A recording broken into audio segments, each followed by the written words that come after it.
There are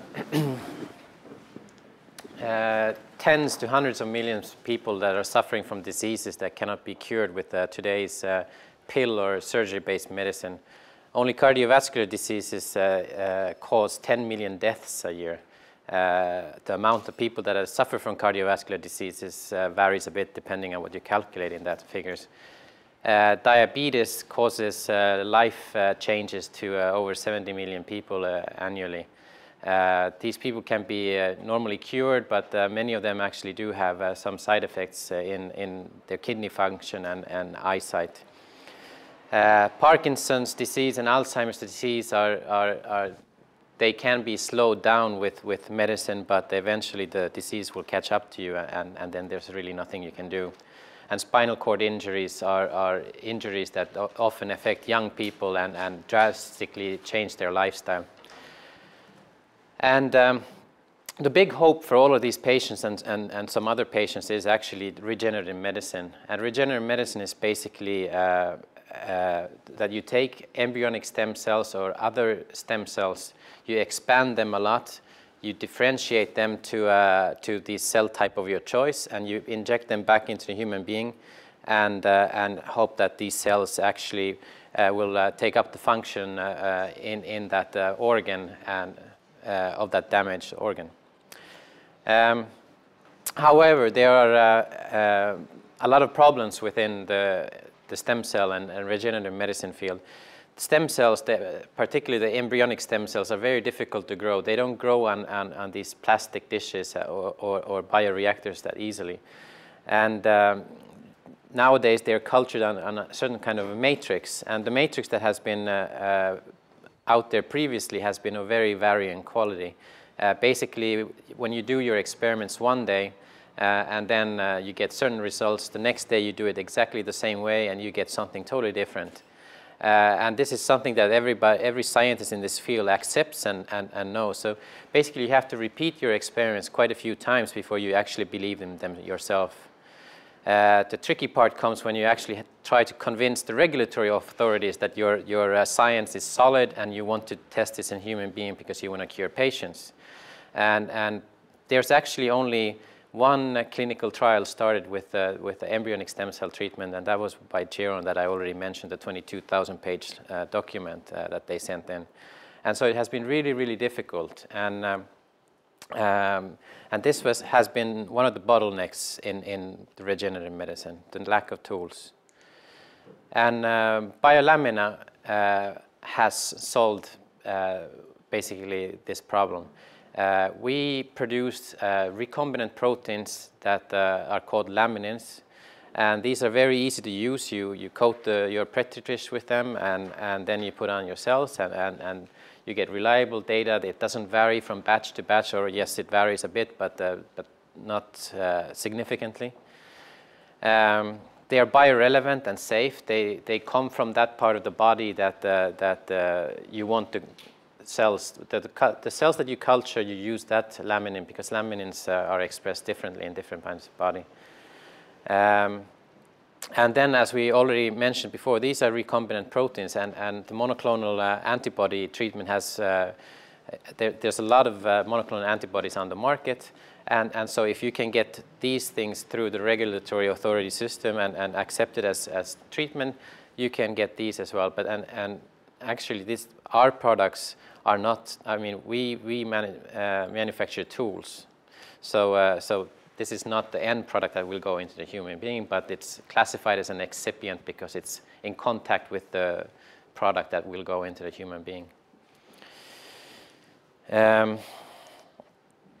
For you to appreciate the science and why this is actually such a good invention, I have to explain some biology to you.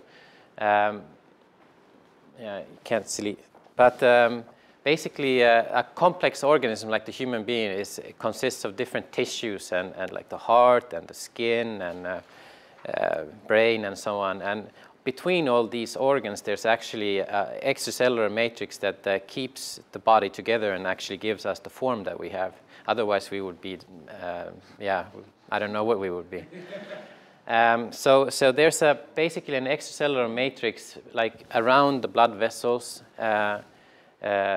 underneath the epithelia of the skin and the digestive path, or basically around muscle cells or nerve fibers. So this is the extracellular matrix is actually very close by the different organs, and they have a lot of interactions. It consists of a lot of different proteins, but laminin, which looks like a cross, is one of them. And there's actually 15 different laminins.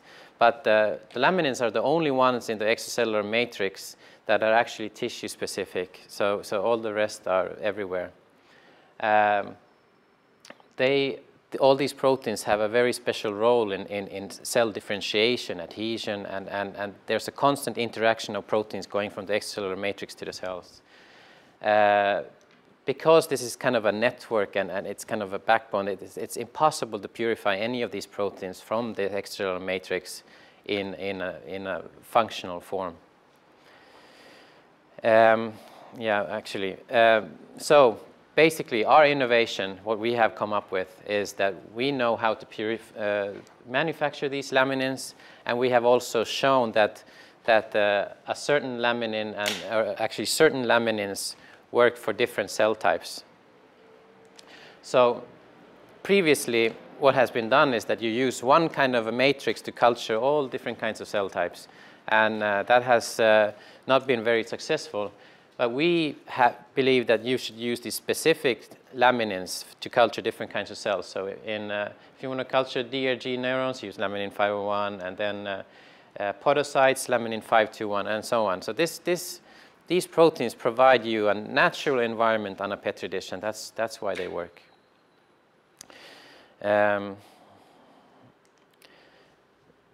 We're a 2-year-old company. We started actually in May 2 years ago with a invention, a cell phone, and a couple of years old computer. And today we have sales in 21 countries. A lot of leading researchers in the field that use our products, and often once they use it once, they come back for more. It's kind of like a drug, but we don't give it for free even for the first time. The reason why we have been so successful so far is that we have very solid basic research behind supporting this data, and then actually that there was a very significant unmet need in the field. We intend to produce not only these laminins, but we want to expand our product portfolio for other things that we've seen in the field that we believe that are not of high enough quality. And